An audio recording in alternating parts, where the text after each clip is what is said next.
Hello, അവിടെ ഉണ്ട് മ്യൂസിയത്തുണ്ട്. 2 പിള്ളേരോടെ ഇരിക്കുന്നു. ആരെൻ്റെ അടുത്ത് തന്നെ ഉണ്ട്. നോക്ക്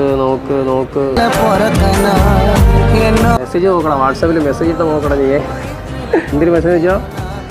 2 ക്യൂട്ട് പിള്ളേർ എൻ്റെ അടുത്തിരിക്കുന്നത്. അതാണ് ഞാൻ മെസ്സേജ് ഇട്ടത്. അവരാണെന്ന് എൻ്റെ അടുത്തിരുന്നു, ഞാനല്ല.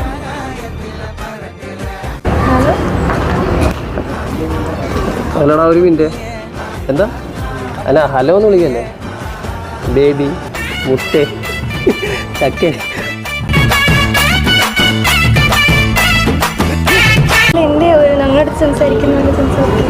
വാലന്റൈൻസ് ഡേ വരെയല്ലേ? എനിക്ക് നിങ്ങളെ 2 കണ്ടു. എനിക്ക് നിങ്ങളെ 2 കണ്ടപ്പോൾ സ്പാർക്ക് അടിച്ചു. നിങ്ങളിങ്ങനെ ഇരിക്കാൻ പാടില്ല. ഞാൻ വരുമ്പോൾ എൻ്റെ നടുക്കിരുത്തണ്ടേ?